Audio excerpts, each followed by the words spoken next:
Good morning, ma'am. If I have not forgotten that last year also I had listened your the same topic, general finder, general suggestion tools, JNA elsewhere generals. Yes, On the ma'am. same topic, I heard your complete lecture. In fact, I made you also related this lecture some of my queries to you, and I informed to my scholars and all those who are here. We see near about Ma'am, you are muted also. it's a very useful lecture for all the research scholars who are pursuing their PhD degree. One of the important point Dr. Saurabh Mittal is going to share with us. I just give you a brief introduction of Dr. Saurabh Mittal with all these scholars. Dr. Saurabh Mittal working, wait a minute, sir. Okay, this lecture of Dr. Saurabh Mittal will be very beneficial for the scholars who are pursuing their degree, because they have to hunt over or find everywhere कि कहाँ हम अपना general छपवाएं या कैसा general हो. हमारी mandatory चीजें हो जाती हैं कुछ जो हमें करनी होती हैं कि 2 रिसर्च पेपर्स तो हमारे पब्लिश होने चाहिए.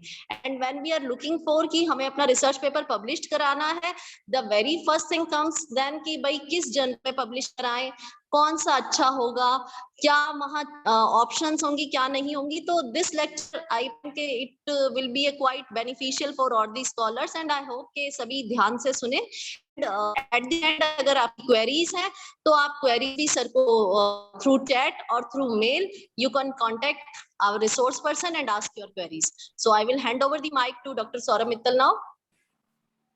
Thank you, Dr. Bansal. And it is my honor and privilege to have been invited in this great refresher program.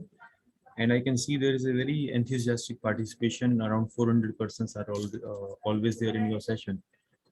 And 2 days back, we had one session on predatory journals. So I hope all the participants here, they enjoyed that session and they were benefited. So can I start with a small feedback on that session? If there is any query, so we can continue with that, or I will start with this particular session of journal finding also. Participants and the scholars, if any query related to the predatory journals or related to it, unka kuch bhi, if they want to clear, they can ask from Saurabh Mittal sir. Okay, so if there is no chat, it means that everything is good. So Pritam Singh ji is having some query. You may please write in chat. Yeah. How can I find out a quality journal? So that is a question that I'm going to answer today. So the whole of the session will be focused on finding the good quality journal and the right journal for your publication. Okay, so as ma'am gave an introduction of myself and the session also, so we will be focusing upon how to select the right journal. So when I say the right journal, there are 2 parameters to it. Number 1, whether the journal itself is authentic or not. Second, does the journal meet with my publication or not? Because your effort that you have put for writing a particular research paper, that will be like 6 months work or maybe 1 year work. And if you are actually submitting your paper, you are now waiting for the reviews, you are waiting for the final answer from the editor. And after 6 months or so, if you get a reply that sorry, that your paper is not matching with the scope of this journal, or we are not accepting any research paper with this particular criteria or this particular domain or this kind of uh, references, so it will actually become very demotivating for the researchers. So it is very important to identify the right journals to target, and then finding out the metrics which are important for the researchers. So because I am publishing into both the science as well as management departments, so I would be focusing my discussion on that, but more or less it will be applicable to all the areas. So we will be starting with the journal aim and scope. Then we'll move on to identifying the similar articles and journals, open access, peer review, publication charges. We'll be talking about what are the qualities of a good journal, online journal finder, and some talk on predatory journal also we can make during the discussion. And finally, I will take your questions and answers. Okay sir please Hindi में भी समझा दीजिए। बिल्कुल।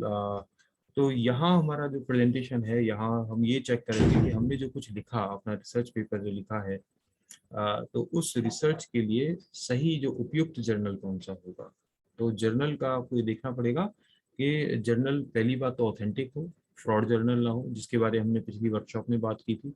Because research scholars को बड़ा target करते हैं आजकल ये जो क्रिमिनल लोग हैं, ये they will approach you with all kinds of offers कि हम आपको 1 महीने के अंदर पब्लिश कर देंगे, इजी रिव्यू प्रोसेस है, पीयर रिव्यूड पेपर है, इम्पैक्ट फैक्टर हाई-फाई आपको बता दिया। But ultimately what is happening that the journal is actually either they are stealing your manuscript or they are actually charging money which you should never pay to them. जो पैसा हमें देना ही नहीं था वो पैसा हम दे देते हैं। तो इन इस तरह के जो फ्रॉड जर्नल्स हैं उनसे कैसे बचना है, तो इसके बारे में हमने पहले एक वर्कशॉप कर चुके हैं। आई होप आप लोगों ने अटेंड किया है और मेरी जो डिस्कशन थी वो उसमें काफ़ी चीज़ें मैंने क्लियर करने की कोशिश की है। चलिए आज की चीज़ों को डिस्कस करते हैं कि research paper, when we are saying the research paper that we have written, तो रिसर्च पेपर लिखना, बहुत से लोगों की जो जर्नी है वो लिखने से शुरू होती है, और जब लिख चुके होते हैं तो उसके बाद पता लगाते हैं कि इसका टॉपिक क्या रखा जाए। तो ये भी एक तरीका है लोगों के लिखने का। बट आइडियल तरीका क्या कहता है कि आपको पहले अपना टॉपिक पता होना चाहिए। आई एम नॉट सेइंग कि आपको 100% टॉपिक पता होना चाहिए, बट ठीक है 80% 90% तो आपको क्लैरिटी होनी ही चाहिए। हो सकता है बाद में जाके आप एक आध वर्ड को ट्विस्ट कर दें depending upon your progress into research. तो जब भी आप अपनी जर्नल फाइंडिंग की जर्नी शुरू करेंगे तो वहां से आपको पहले ये आइडेंटिफाई करना है कि आपका टॉपिक क्या है, उसको अलग से एक डॉक्यूमेंट में लिख लें, एब्स्ट्रैक्ट अपना आइडेंटिफाई करके रखें, कीवर्ड्स अपने आइडेंटिफाई करके रखें। ये कीवर्ड के बारे में शायद काफ़ी हमारे रिसर्च स्कॉलर्स को क्लैरिटी होगी। कीवर्ड का मतलब ऐसे समझिए कि जैसे गूगल में हम कुछ सर्च करने जाते हैं तो जो सर्च क्वेरी है वो कीवर्ड है, तो उस कीवर्ड से रिलेटेड ही आपको रिजल्ट मिलता है गूगल में। बिल्कुल ऐसे ही आपका जो पब्लिकेशन है वो किस तरह की सर्च को मीट आउट करता है। मान लीजिए मैंने एक पेपर लिखा है जो मोबाइल बैंकिंग के बारे में है, मोबाइल बैंकिंग का अडॉप्शन या फिर उसकी जो फैक्टर्स का मैंने स्टडी किया, या फिर मैंने चेक किया कि भाई कंट्री वाइज क्या उसका कंपैरिजन निकल के आ रहा है कि मोबाइल बैंकिंग कहाँ के लोग ज़्यादा इस्तेमाल कर रहे हैं, क्यों इस्तेमाल कर रहे हैं, क्यों इस्तेमाल नहीं कर रहे हैं। सो व्हाट इज हैपनिंग कि यहाँ मुझे कीवर्ड डिफाइन करना है मोबाइल बैंकिंग, है ना, या फैक्टर्स अफेक्टिंग मोबाइल बैंकिंग। तो इस तरह के कीवर्ड्स आपको आइडेंटिफाई कर लेने चाहिए। उस कीवर्ड से आपका जो रिसर्च पेपर है वो रिसर्चर्स के सामने आएगा जब वो लोग अपने किसी डेटाबेस के थ्रू सर्च कर रहे होंगे, या रिसर्च गेट से सर्च कर रहे होंगे, या फिर गूगल स्कॉलर में जाके लोग सर्च करते हैं कि भाई मुझे मोबाइल बैंकिंग से रिलेटेड रिसर्च पेपर चाहिए। तो आपको कीवर्ड, रेलेवेंट कीवर्ड आपको अपने पेपर में जरूर बताने हैं। So, when we are talking about the journal identification, so these are the 3 major areas जिसकी हमें clarity होनी चाहिए. After that, many of the journal finder softwares they will ask you for the broad area. कि आपका जो paper है वो engineering से रिलेटेड है, मैनेजमेंट से रिलेटेड है ना, या फिर इकोनॉमिक्स से रिलेटेड है। फिर उसके बाद स्पेसिफिक एरिया, अगर मैं कहता हूँ कि मैं ई कॉमर्स से रिलेटेड एक पेपर लिख रहा हूँ तो वो कहाँ पे जाएगा। ई कॉमर्स का पेपर अगर टेक्निकल साइड पे है तो वो आप कंप्यूटर साइंस में जाएंगे, अगर वो एप्लीकेशन साइड पे है तो फिर वो मैनेजमेंट में चला जाएगा। और ई कॉमर्स के अंदर भी अगर आपने कहा कि ई कॉमर्स में भी ऑनलाइन पेमेंट की मैं बात कर रहा हूँ तो it will become the specific area. Even in online payment it might be for IMPS, RTGS और may be mobile wallets, right, और नेट बैंकिंग। तो आप किस पर्टिकुलर डोमेन पे आप स्टडी करने जा रहे हैं, तो आपका जो रिसर्च पेपर है उसका स्पेसिफिक एरिया आपको पता होना चाहिए, क्लैरिटी आपको रखनी चाहिए। On the basis of that we will identify our best journal. एक और बड़ा इंपॉर्टेंट फैक्टर यहाँ पे आता है टाइप ऑफ रिसर्च, कि आपने अपने पेपर में किया क्या है। क्या ये प्राइमरी डेटा है, सेकेंडरी डेटा है, कॉन्सेप्चुअल है, कॉन्सेप्चुअल मतलब जहाँ पे डेटा एनालिसिस ज़्यादा नहीं होता है, केवल आप ऑलरेडी पब्लिश्ड मटेरियल के बेसिस पे अपना रिसर्च पेपर लिख देते हो, जिसमें आपने खुद कुछ ज़्यादा कैलकुलेशन ना किया हो, एक नया कॉन्सेप्ट आपने डेवलप किया हो, that is called conceptual paper. Exploratory research आपने किया है Excuse जिसमें, me, Saurabh sir. Yes ma'am, Excuse me.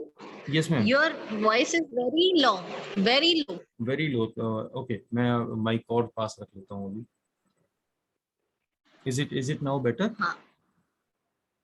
क्या No, अभी? sir. It is like earlier only. Okay, अभी भी नहीं आ रही आवाज? Just one moment please. नहीं. मतलब आवाज आ रही है बट अभी बहुत अच्छे से नहीं आ पा रही कि स्कॉलर्स ठीक से आपको सुन पाए. 1 मिनट।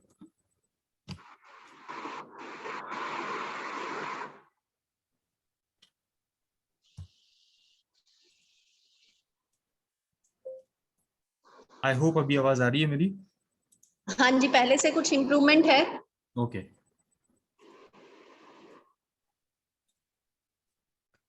सो हम बात कर रहे थे कि अपने रिसर्च पेपर के हमें कई सारे डायमेंशंस ही पता होने चाहिए कि हमारा टॉपिक क्या है, एब्स्ट्रैक्ट क्या है, कीवर्ड्स आपका बिल्कुल क्लियर होने चाहिए, कौन से कीवर्ड्स पे आप चाहते हो कि आपका जो पेपर है वो दिखाई दे, समझ में आए। ब्रॉड एरिया आपको पता होना चाहिए अपने रिसर्च का, स्पेसिफिक एरिया पता होना चाहिए, टाइप ऑफ रिसर्च पता होना चाहिए। On the basis of that, we will identify the features of our research paper and identify the best journal for it. फिर हम चलते हैं अपने जर्नल की वेबसाइट पे। लगभग सभी जितने भी अच्छे पब्लिशर हैं उन सबकी अपनी जर्नल की खुद की वेबसाइट है, dedicated website. So you can go to that particular journal website and identify what is the aim and scope of the journal. जब आपको पता लग जाए कि इस जर्नल का एम क्या है, ये किस तरह की पब्लिकेशन चाहता है। कुछ जर्नल्स हैं जहाँ केस स्टडीज को पब्लिश करते हैं, कुछ जर्नल्स कहते हैं सीधा सीधा मुझे क्वांटिटेटिव एनालिसिस के ऊपर ज़्यादा फोकस है। बहुत सारे जर्नल्स हैं जो कॉन्सेप्चुअल पेपर्स को भी वेलकम करते हैं, तो ये देखना जरूरी है। तो एम एंड स्कोप आपको वहाँ क्लियरली देखना पड़ेगा। बहुत सारे जर्नल्स ऐसे भी हैं जो मल्टी डिसिप्लिनरी रिसर्च के ऊपर भी काम करते हैं, but in today's world I would like to say here कि जितना ज़्यादा आपका स्पेसिफिक एरिया का अगर जर्नल होगा तो वहाँ पे आपके एक्सेप्टेंस के चांसेस काफ़ी अच्छे हो जाते हैं।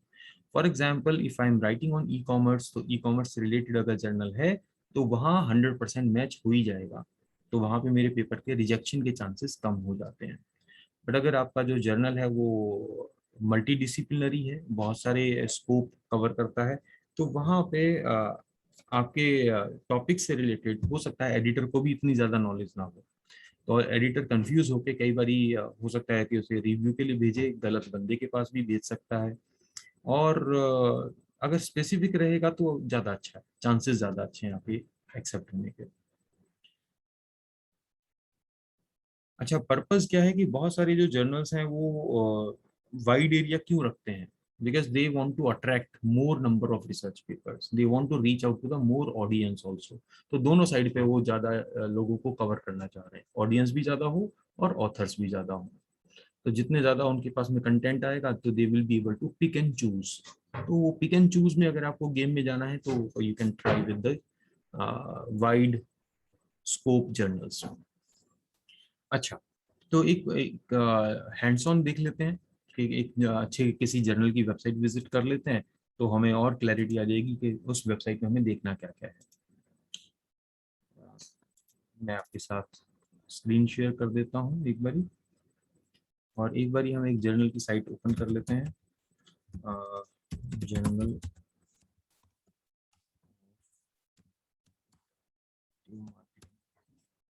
ये जर्नल ऑफ इंटरेक्टिव मार्केटिंग, ये एल्सेवियर का जर्नल है।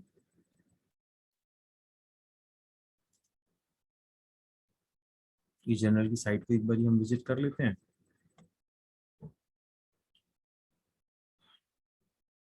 जर्नल की साइट पे यहाँ क्लियरली दिया हुआ है, आपने अगर दिख रहा होगा मेरा स्क्रीन क्लियर, तो 1 मिनट, ये आ गया हमारे पास, read the full aim and scope. एक बार यहाँ क्लिक कर देते हैं तो पता लग जाता है कि यहाँ हमारा एडिटर बोर्ड में कौन कौन लोग हैं, एडिटर्स कौन कौन है। डब्ल्यू मो and A Rangaswamy is the editor. यहाँ पे आपको पता लग रहा है कि इसका कौन से टॉपिक्स को ये लोग इंक्लूड करते हैं: big data analytics, online advertisement, web analytics, E services, self strategic use of IT, social media, and mobile marketing is also there, ratings and reviews, crowdsourcing, marketing analytics. तो जिस भी डोमेन का आपका पेपर है उसकी clarity आपको यहाँ पे मिल जाएगी कि क्या मेरा टॉपिक इस जर्नल के स्कोप के साथ वेरीफाई करता है या नहीं करता है। ओके, उसके बाद जर्नल की साइट पे ही अगर आप नीचे चलेंगे तो आपको बाकी कई सारे फैक्टर्स दिखाई देंगे जिनके बारे में हम बात करने वाले हैं। एक ये साइट स्कोर वाला कॉन्सेप्ट है। रिव्यू टाइम कितना लगता है, करीब करीब 7.7 वीक्स। बहुत ही अच्छी क्लैरिटी के साथ इसने बता दिया कि करीब करीब आप मान के चलते हैं कि 2 महीने में रिव्यू हमारा हो जाता है और फर्स्ट डिसीजन आपका 1 महीने के अंदर आ जाता है। यहाँ पे बिल्कुल क्लियरली लिखा रहा है 3.9 वीक्स। रीडरशिप इसकी काफ़ी अच्छी है ब्रिटेन में, यूएस में और न्यूजीलैंड में। इम्पैक्ट फैक्टर, ये होता है इम्पैक्ट फैक्टर जिसकी मारामारी सब जगह है, एपीए स्कोर में भी और रिक्रूटमेंट वगैरह में भी आजकल पूछते हैं। एक ये ओपन एक्सेस का कॉन्सेप्ट है, इसके बारे में भी बात करने वाले हैं। तो $1800 इसका चार्ज है, आर्टिकल प्रोसेसिंग चार्जेस $1800, रफली करीब करीब 2 लाख रुपए का आपको खर्चा यहाँ करना पड़ेगा अगर आप ओपन एक्सेस में पब्लिश कराना चाहते हैं। तो एक बहुत इम्पॉर्टेंट एरिया जिसको जनरली लोग मिस कर जाते हैं वो है यहाँ रीसेंट आर्टिकल। जितने भी अच्छे जर्नल्स हैं ये आपको बताते हैं अपने रीसेंट आर्टिकल्स के बारे में। रीसेंट आर्टिकल से आपको पता लग जाएगा कि भाई करंट फ्लेवर क्या है इस जर्नल का। तो जो एडिटर्स हैं, रिव्यूअर्स हैं, वो किस तरह के पेपर्स को ज़्यादा यहाँ पसंद कर रहा है, आपको ज़्यादा अच्छे से क्लैरिटी आ जाएगी। तो इसमें से 2-3 पेपर्स को आपने, इनका एब्स्ट्रैक्ट आपको मिल ही जाता है, एब्स्ट्रैक्ट के ऊपर क्लिक करके you will be able to read them. आपको पता लग जाएगा कि किस तरह के पब्लिकेशंस को पसंद किया जा रहा है इस जर्नल के अंदर। ये पेपर है buying a new product with inconsistent product reviews from multiple stores. Highlights यहाँ पे बता दिया है, एब्स्ट्रैक्ट दिया गया है, कीवर्ड्स बता रखे हैं। ये सारी फ्री सर्विस है। जर्नल आपको पहले बता रहा है ऑथर्स को कि भाई आपको अगर मेरे रीसेंट पब्लिकेशंस के बारे में पता करना है तो you will be able to get it here. ये पूरी इंफॉर्मेशन आपको यहाँ पे मिल जाती है। तो इस कभी भी आप जाएंगे तो जर्नल की साइट को पहले स्टडी कर लें, that is very very important. यहाँ पे देखेंगे लेफ्ट साइड पे और भी आउटलाइन इसने दी है, पूरे पेपर के आउटलाइंस क्या हैं। Literature review, theoretical background, study 1, study 2, discussion. तो और फिगर्स वगैरह भी इसने बताए हैं कि इसमें ये टेबल्स हैं। और ये सब आपको तब एक्सेस होगी जब आप इसको परचेज कर लेंगे, बट परचेज तो हम अभी नहीं कर रहे हैं। We are simply having a view कि यहाँ किस तरह की पब्लिकेशन आ रहे हैं। एक पार्ट और बड़ा इंपॉर्टेंट है जिसको मैं दिखाना चाह रहा था आपको, कर जाते हैं। और जो हमारे यंग रिसर्चर फ्रेंड्स हैं तो they will B not having so much of knowledge about it. ये है पार्ट जिसको हम बोलते हैं एब्स्ट्रैक्टिंग एंड इंडेक्सिंग। ये क्लिक करने एक बार तो पता लग जाएगा कि ये जो पेपर है आपका, इसकी एब्स्ट्रैक्टिंग एंड इंडेक्सिंग कहाँ है। इस पेपर को कौन कौन से डेटाबेस में इंक्लूड किया गया है, ऑनलाइन डेटाबेसेस में। तो यहाँ देखिए स्कोपस जिसकी मारामारी है, एक है SSCI, ये वेब ऑफ साइंस का है, एल्सेवियर का ही एक अपना इंडेक्स है। तो वेब ऑफ साइंस में भी आ रहा है और स्कोपस में भी आ रहा है, क्योंकि जर्नल ही बहुत बड़ा ब्रांड है ये वाला, जर्नल ऑफ इंटरेक्टिव मार्केटिंग। हमने देखा इसका भी इम्पैक्ट फैक्टर देख रहे थे तो 5 से भी ऊपर जा रहा है। तो इम्पैक्ट फैक्टर वगैरह की कहानी भी अभी डिस्कस कर लेते हैं। ओके, विशाल दीप क्वेरी कर रहे हैं कि इम्पैक्ट फैक्टर कैसे कैलकुलेट करेंगे, बताते हैं, इसके बारे में डिस्कस करते हैं। तो इम्पैक्ट फैक्टर देख लीजिए, इस जर्नल का 5.097 है, तो अच्छा खासा इसका माइलेज है अगर आप उसे कर पाते हैं तो। वापस चलते हैं एक बारी अपनी पीपीटी की तरफ। तो ईम एंड स्कोप आपको समझ में आ गया होगा कि कौन सा एरिया आपको स्टडी करना है, उससे आपको क्लैरिटी आ जाएगी जर्नल मेरे लिए फिट है कि नहीं।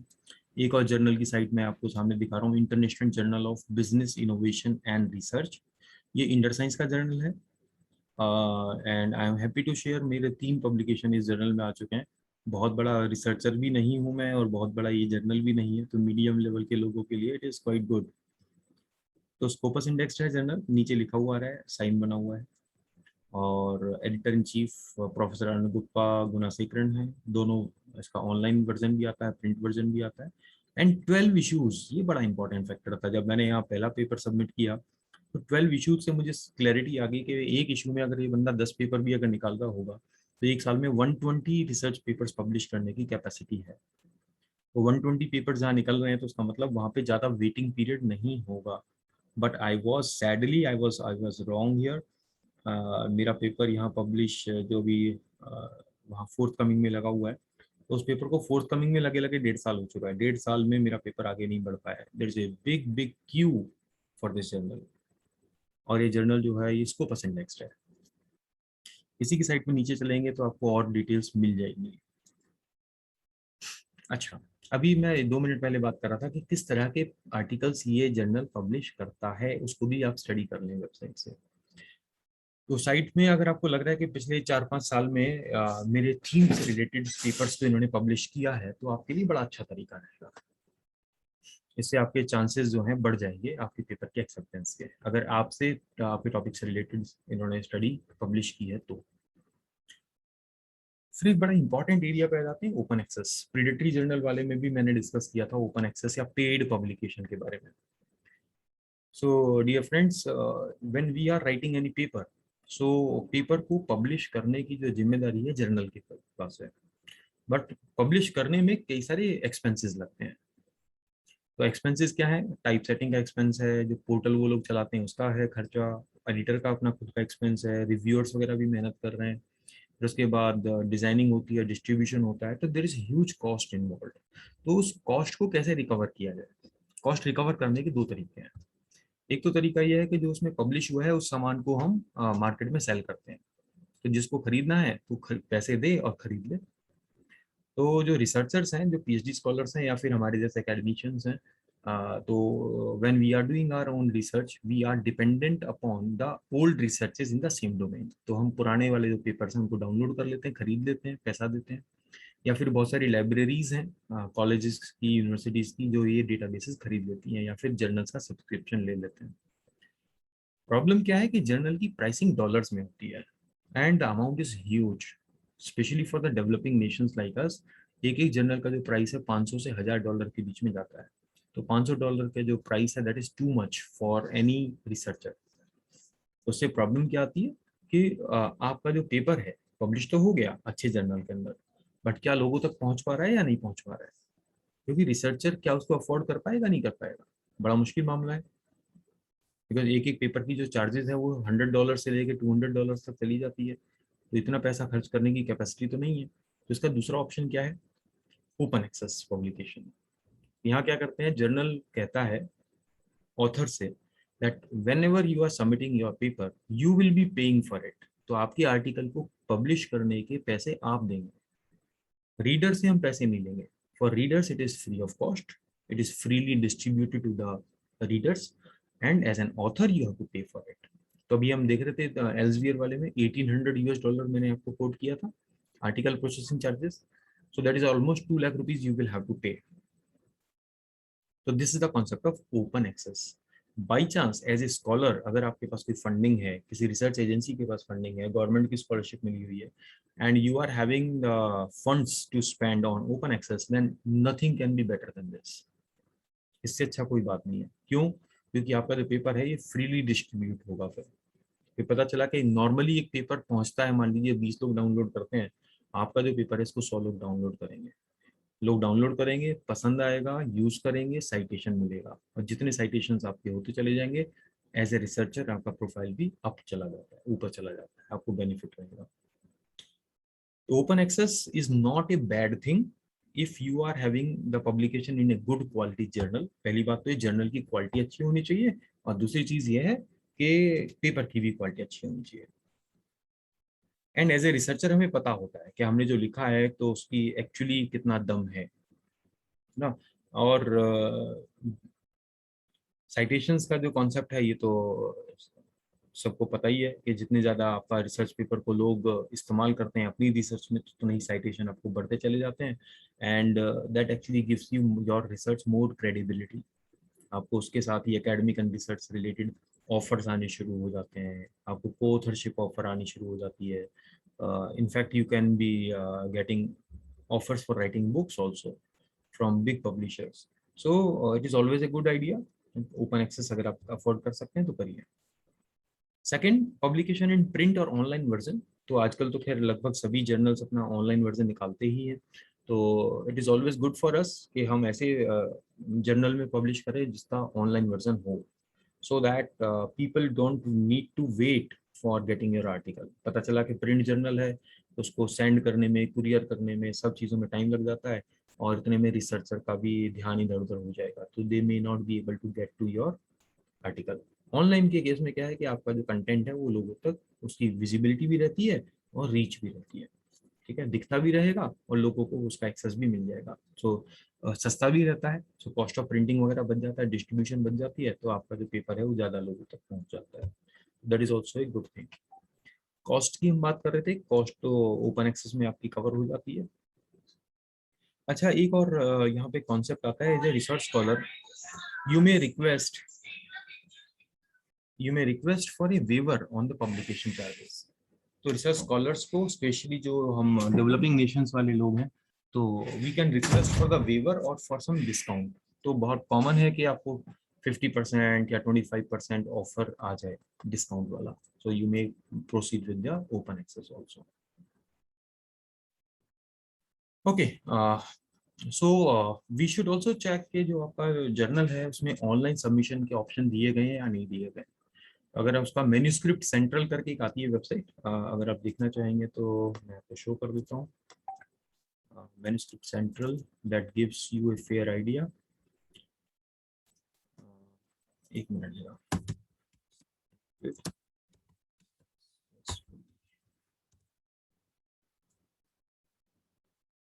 Just one moment.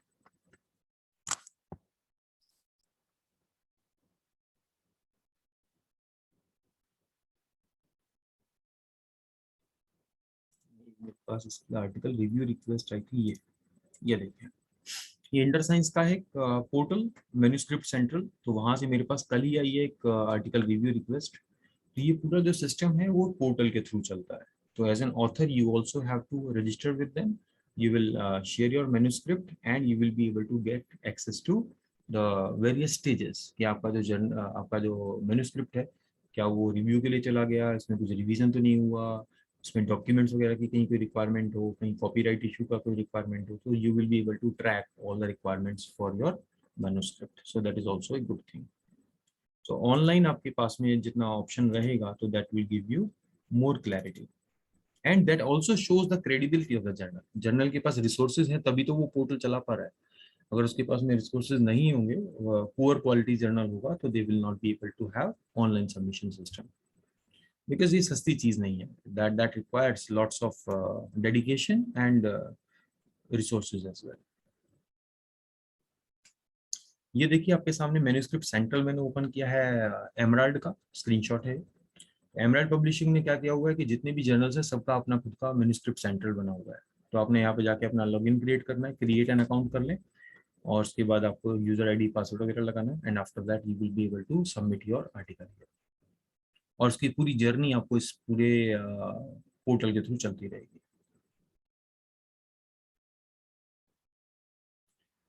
ऑब्वियसली जैसे ही आपके पास ये ऑनलाइन सिस्टम रहता है, तो आपने जब पब्लिश अपना कोई मैन्युस्क्रिप्ट सबमिट किया है तो वहाँ से आपको एक्नॉलेजमेंट भी आएगी. So later on in case of any conflict, पता चला कि आपकी मैन्युस्क्रिप्ट किसी ने चोरी कर लिया, कुछ कर लिया, तो यू हैव ए प्रूफ कि भाई आपने मैन्युस्क्रिप्ट अपना सबमिट किया है इस जर्नल के पास. कल को कोई लीगल इशू आता है तो you will be able to file a claim. ये भी एक देखना जरूरी है कि ओवरऑल आपका जो पब्लिकेशन है वो कितना समय लगता है. तो जर्नल की वेबसाइट पे जाइए, जैसा अभी हम देख रहे थे 7.7 वीक्स शायद शो कर रहा था कि ओवरऑल रिव्यू प्रोसेस में लगता है, और फर्स्ट डिसीजन का वो दिखा रहा था 3.9 वीक्स. तो ये एल्सवियर की साइट पे हम देख रहे थे अभी, journal of impact interactive marketing का. तो जितने भी अच्छी क्वालिटी के जर्नल्स हैं they will be very clear about this. एक और साइट हम विजिट कर लेते हैं तो और थोड़ी क्लैरिटी आएगी. एक इसमें एमराल्ड का मैंने ओपन किया था. एमराल्ड पब्लिकेशन, एमराल्ड पब्लिकेशन की साइट पे हम चले गए।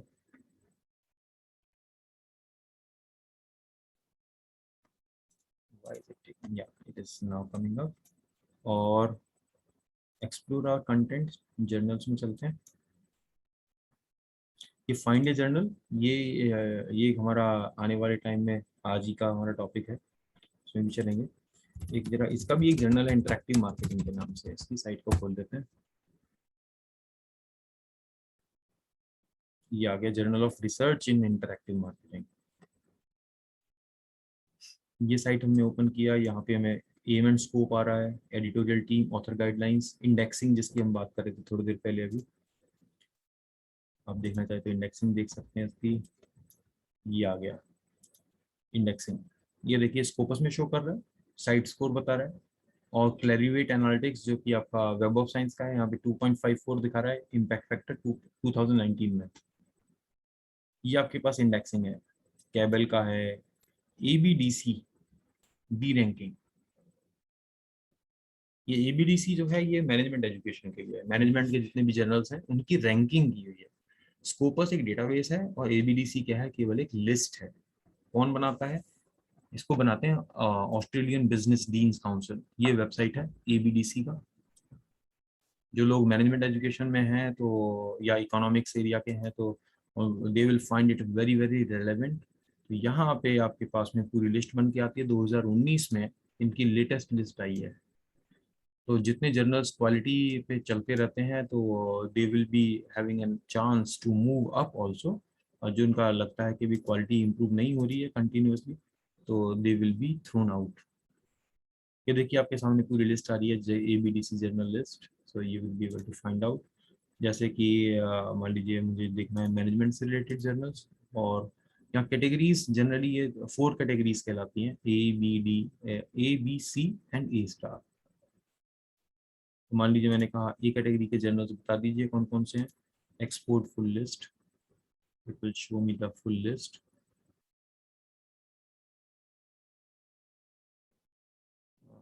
ये मेरे पास डेस्कटॉप में कह रहा है, डेस्कटॉप में सेव हो जाएगी and I will be able to see that.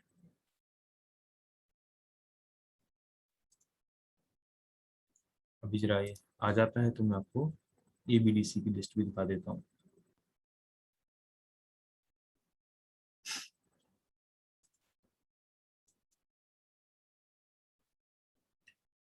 ज्यादातर जर्नल्स आपको अपने मैन्युस्क्रिप्ट सेंट्रल में they will give you an opportunity कि आप वहाँ ट्रैकिंग कर पाएंगे। समय के साथ साथ आपको पूरा चार्ट दिखता रहेगा कि आपने कब सबमिट किया था, फर्स्ट आपसे क्लैरिफिकेशन कब मांगा गया था, रिव्यू कब आपको भेजा गया, कब आपने उसके ऊपर अपना क्लैरिफिकेशन दिया, कोई सपोर्टिंग डॉक्यूमेंट आपने कब अपलोड किया, टाइप सेटिंग करके आपको कब भेजा गया डॉक्यूमेंट, और कब आपका आर्टिकल जो है एक्सेप्ट हुआ या कब रिजेक्ट हुआ। तो ये पूरी डिटेल आपको मिल जाती है।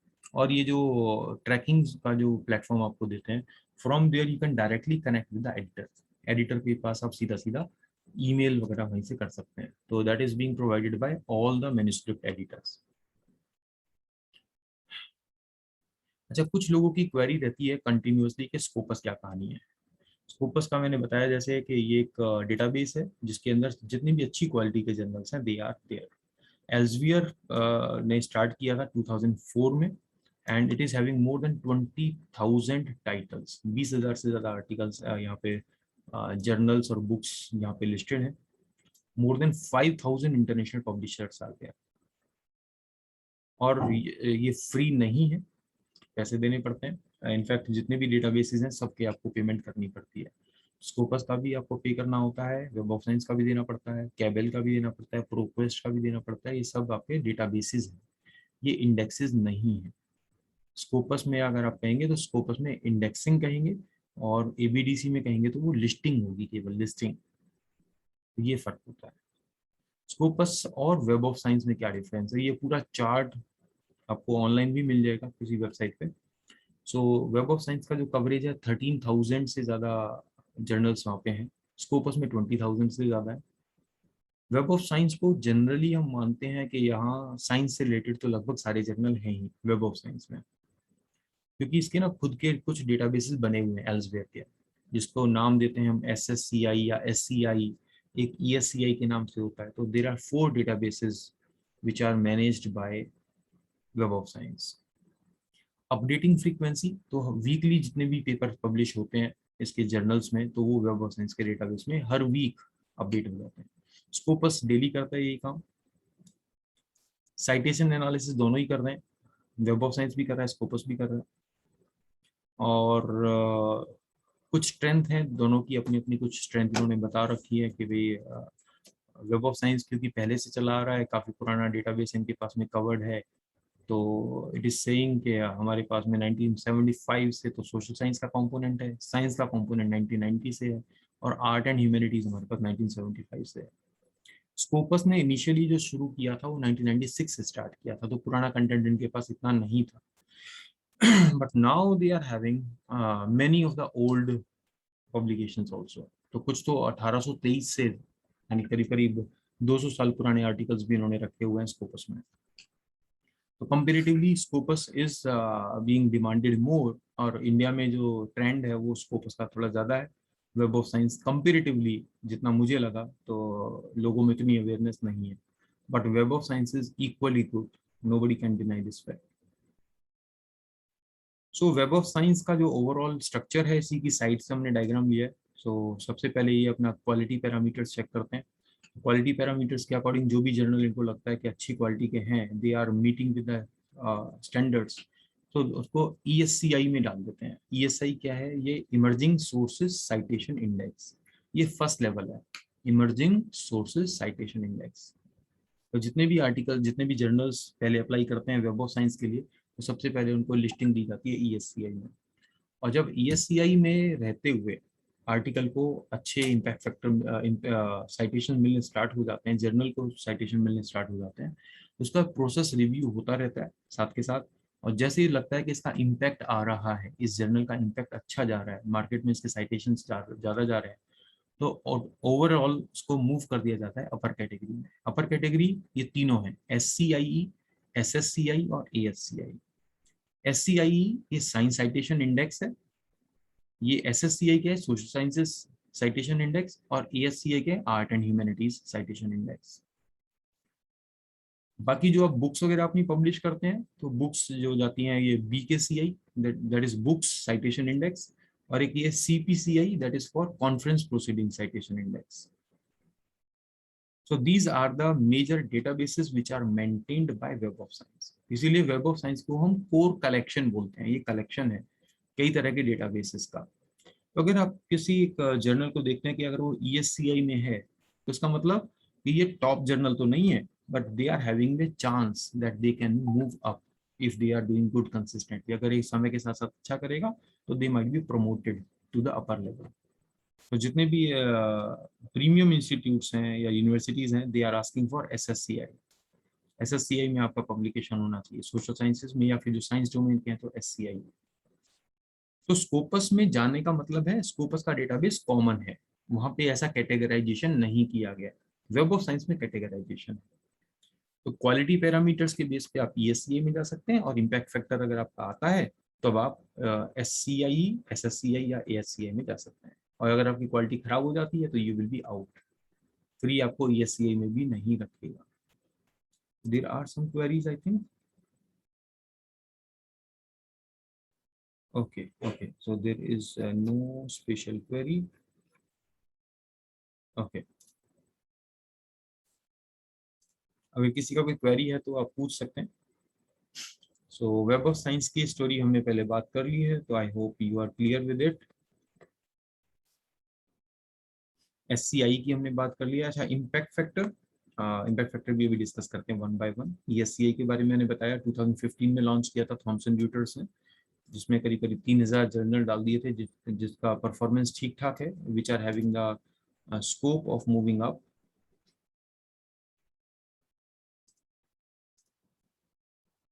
और जैसे जैसे इसको लगता है, वेब ऑफ साइंस को लगेगा कि कोई जर्नल अच्छा कर रहा है, उसके साइटेशंस आ रहे हैं, क्वालिटी इंश्योर करके चल रहा है, तो फिर आपका जो जर्नल है वो ESCI से मूव करके ऊपर चला जाता है। That we have already discussed. अच्छा, एक चीज ये भी देखना जरूरी है कि आपका जो जर्नल है वो पीयर रिव्यूड तो होना ही चाहिए। That is the minimum requirement. Peer reviewed का केस क्या कहता है कि जो आपका पेपर है that will be sent to multiple people for review. सबसे पहला तो जर्नल का खुद का एडिटर चेक करेगा, आपका कंटेंट स्टडी करेगा, उसको लगेगा कि बेसिक रिक्वायरमेंट भी अगर मीट आउट नहीं हो रही है तो उसको बोल देते हैं डेस्क रिजेक्ट। वो एडिटर अपने डेस्क से ही रिजेक्ट कर देता है, वो रिव्यूअर के पास भेजेगा ही नहीं फर्स्ट क्राइटेरिया में। तो यहाँ तो सबसे पहले आपको देखना है एम एंड स्कोप आपका ठीक होना चाहिए, और आपका जो राइटिंग स्किल्स हैं वो ठीक होने चाहिए, ग्रामेटिकल मिस्टेक आपको मोटा मोटी नहीं होने चाहिए, फॉर्मेटिंग ठीक आपने की हुई हो, रेफरेंसेस का स्टाइल आपका ठीक हो, है ना। और अगर आपको केस स्टडी लिखी है तो केस स्टडी क्या उस जर्नल में कंसीडर होती भी या नहीं होती है। तो फर्स्ट डिसीजन एडिटर देख लेगा, broad decision they can take, and after that they will send it to the reviewers. Reviewers कौन है? अब रिव्यूअर आपको देखना पड़ेगा, इंपॉर्टेंट। रिव्यूअर हो सकता है कि दे माइट बी ए मिड लेवल रिसर्चर, बहुत हाई फाई रिसर्चर हो सकता है ना भी हो, आप ही के सब्जेक्ट एरिया का एक्सपर्ट हो सकता है, नंबर वन। नंबर टू, अगर आपका ये क्वालिटेटिव एनालिसिस किया हुआ है तो स्टैटिस्टिक्स का कोई अच्छा अगर एक्सपर्ट होगा तो उसके पास भेजा जा सकता है रिव्यू के लिए। Third third it can be for any person who has published in that particular journal. और fourth that is the editorial board, अपने खुद के एडिटोरियल बोर्ड के जो एक्सपर्ट्स हैं उनके पास में भी ये पेपर जा सकता है रिव्यू होने के लिए। वी नीड टू आइडेंटिफाई कि आपका जो पेपर है क्या इसको सब लोग रिकमेंड कर रहे हैं कि नहीं कर रहे हैं। पता चला कि आपके पेपर में जो कॉन्सेप्ट्स आपने दिए हैं वो कॉन्सेप्ट्स ठीक नहीं है, तो उसको एक्सपर्ट आइडेंटिफाई कर लेगा and they will be able to give a genuine review. अगर आपने डेटा एनालिसिस किया है तो डेटा एनालिसिस के लिए स्टैटिस्टिशियन बैठा हुआ है, तो they will be able to do a justice to your paper, right. So peer review process is important, इसके बिना तो कोई भी अच्छा जर्नल चलेगा ही नहीं। सो वी शुड चेक क्या ये पीयर रिव्यूड जर्नल है कि नहीं है। सन जर्नल की साइट पे क्लियरली लिखा हुआ होता है कि क्या ये पीयर रिव्यूड है या नहीं। इनफैक्ट आज के डेट में तो लगभग सारे जर्नल्स क्लेम कर लेते हैं, चाहे वो हो ना, चाहे वो पीयर रिव्यू नहीं कराते हैं तो भी क्लेम कर लेते हैं कि that we are peer reviewed. Okay, so we have discussed about this. अच्छा, एक आप लोग के हेल्प के लिए I would like to mention the name of Inderscience publications. Inderscience भी एक अच्छा पब्लिशर है, बहुत सारे जर्नल्स हैं उनके पास। और अच्छी बात ये होती है, मेरा सबको सजेशन है, चाहे आप अपनी जर्नी स्टार्ट कर रहे हो रिसर्च में, कि कभी भी अपना आर्टिकल एक किसी अननोन पब्लिशर के पास ना भेजें, अननोन पब्लिशर के पास ना जाए। क्योंकि अननोन के केस में ना हमेशा डाउट रहेगा कि क्या ये इसके पास में स्टैंडर्ड फॉलो होंगे या नहीं होंगे, आर्टिकल कभी एक्चुअली पब्लिश होगा कि नहीं होगा, है ना, क्योंकि उनकी क्रेडिबिलिटी कुछ नहीं है। अगर आपके पास नोन पब्लिशर है तो उसका सबसे बड़ा फायदा ये है कि भाई कम से कम ये है कि वहाँ पे ना तो पहली बात तो फेक जर्नल नहीं होगा, दूसरा आपकी मैन्युस्क्रिप्ट चोरी नहीं होगी, पता चला कि किसी और ने अपने नाम से छाप दिया तो overall your effort will be wasted. So जो नोन पब्लिशर्स हैं तो वहीं पे आप लोग अप्रोच करें, चाहे उनका जो जर्नल है बेशक से वो इंडेक्स हो या ना हो, बट कम से कम इतना तो जरूर है कि वहाँ पे फेयर प्रैक्टिसेस मिलेंगी। ओके, इंटर साइंस की मैं बात इसलिए कर रहा था कि इंटर साइंस में मैंने कई सारे पब्लिकेशन अपने भी किए हैं इनिशियल फेज में, और अभी भी 2 पेपर वहाँ चल रहे हैं मेरे। तो इंटर साइंस की अच्छी बात क्या है कि वहाँ आपको ऑप्शन मिलता है that you can recommend your own reviewers. आप अपनी पसंद से आप बता सकते हो कि भाई इंडिया में 2 ऑथर्स 2 रिव्यूअर्स आप सजेस्ट कर सकते हो, एंड 2 ऑथर्स आप रिकमेंड कर सकते हो आउट ऑफ इंडिया। तो टोटल 4 लोगों का पैनल आप बना के वहाँ रिकमेंडेशन डाल सकते हो। पर वो चारों लोगों का आपको प्रोफाइल भी देना पड़ेगा, ईमेल आईडी शेयर करना पड़ेगा, और उनका एसोसिएशन बताना पड़ेगा कहाँ के हैं, और वहाँ पे आपको थोड़ा सा बताना पड़ेगा उस पर्सन के बारे में कि भाई this person is good in this particular domain, they have already quality publication. फिर एडिटर का डिसीजन है, they might send your manuscript to the same person और to a different person also. ये एक अच्छा तरीका है जिससे कि जो एडिटर्स हैं ये अपना खुद का डेटाबेस डेवलप कर लेते हैं। जस्ट इमेजिन कि एक पर्टिकुलर इशू के लिए मान लीजिए 100 लोगों ने अपने आर्टिकल सबमिट किए हैं, तो 100 लोगों ने 4 लोगों का अगर रिकमेंडेशन दिया है तो 400 एकेडमिशियंस का डेटाबेस पहुंच गया एडिटर के पास,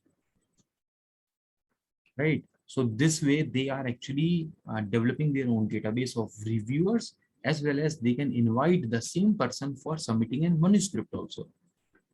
सो जर्नल्स के लिए विन विन सिचुएशन है एंड ऑथर के लिए भी विन विन ही है. I should say this. अगर बाई चांस अगर आपका कोई नोन पर्सन है और उसी के पास में चला जाता है रिव्यू के लिए, तो you can request them to be little lenient. थोड़ा लीनियंसी हो सकती है, तो that might help you, right. But please be careful कि आपके सब्जेक्ट एरिया का ही बंदा हो, जिस सब्जेक्ट एरिया पे आपने अपना मैन्युस्क्रिप्ट लिखा है. तो otherwise they will straight forward they will reject, right. अच्छा, एक और बड़ा इंपॉर्टेंट फैक्टर यहाँ पे आता है ओम्बड्समैन का. कई बारी जो ऑथर है वो डाउट रहता है कि भाई ये पता नहीं मेरा आर्टिकल जो है मैंने 3 महीने हो गए, कोई मुझे रिप्लाई नहीं आ रहा, कुछ नहीं हो रहा. Home to connect. कनेक्ट करने का सबसे पहला तरीका तो है आपका एडिटर से बात करिए. अगर आपको लगता है एडिटर भी आपको रिप्लाई नहीं कर रहा है, तो ज्यादातर पब्लिशर्स ने अपना ओम्बड्समैन लगा हुआ होगा, राइट. तो ओम्बड्समैन के पास जाके आप कंप्लेन कर सकते हैं. बट स्टिल ओम्बड्समैन से भी बहुत ज्यादा उम्मीद ना रखें. और जितनी भी अच्छी क्वालिटी के जर्नल्स हैं they will get your manuscript properly review. और जितने भी रिव्यूज आपको आते हैं, फर्स्ट रिव्यू, सेकंड रिव्यू, तो they will be having very very important suggestions. So those suggestions that need to be properly taken care of, right. एक छोटा सा हैक बता दूं आप लोग को, शायद काम आएगा. आपने जो अपना जर्नल आइडेंटिफाई किया है, जर्नल आपने आइडेंटिफाई किया है कहाँ से? अपने जर्नल की साइट को विजिट करके. अपने एडिटर भी तो पता लगा एडिटर कौन कौन है. एडिटर का नाम अगर आपको मिल जाता है तो डेफिनेटली चांसेस हैं कि वो एडिटर उसी डोमेन का होगा. अगर आप मैनेजमेंट का जर्नल ढूंढ रहे हैं तो एडिटर भी मैनेजमेंट का ही होगा. एक अच्छा तरीका क्या है, ये ट्रिक है, इट मे वर्क, कि आप उस पर्सन की गूगल स्कॉलर साइट पे जाएं या रिसर्च गेट पे चले जाएं, पता लगाएं कि इस पर्सन के खुद के कितने पब्लिकेशंस हैं. और अगर उसका जो पब्लिकेशन एरिया आपसे मैच कर जाता है तो उनके 2-3 पेपर्स को साइटेशन दे दें अपने आर्टिकल में. अपने आर्टिकल में एडिटर के पेपर्स को साइटेशन दे दें. It is always a good idea.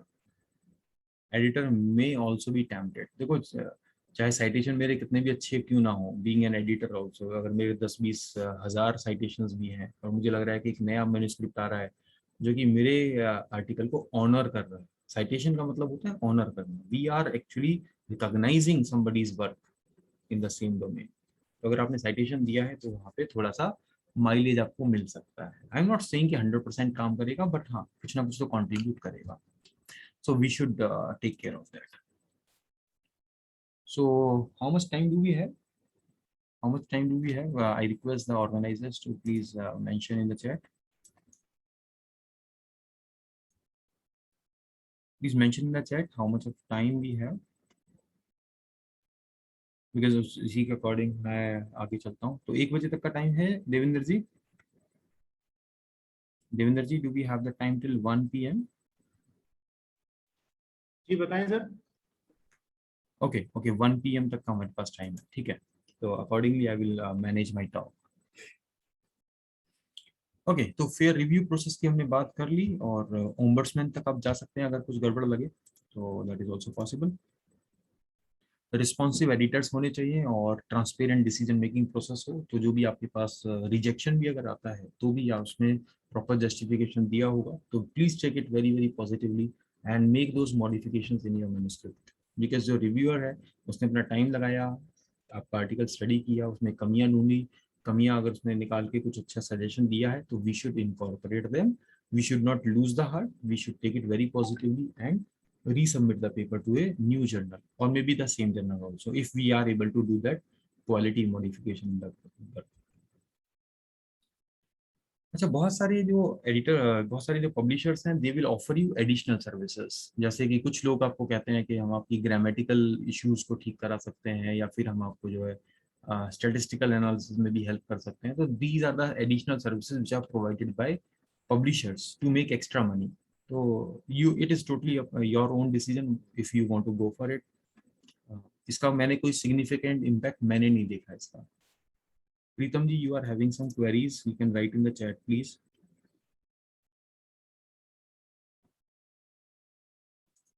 Okay, I'll wait for the queries in the chat box.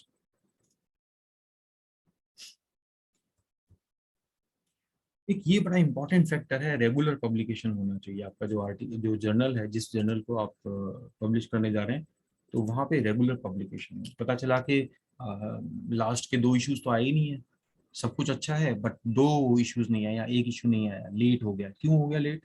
There might be some administrative issues. अब एडमिनिस्ट्रेटिव इश्यूज किसके हैं? जर्नल के। ऑथर की क्या गलती है? If you are submitting your paper today, it might get stuck for another 5 months, 6 months, or maybe 1 year. But the research scholars cannot wait for so long. So we should be very careful to check the regular publication. चलिए और आगे बढ़ते हैं। ये reviewing की हमने बात कर ली।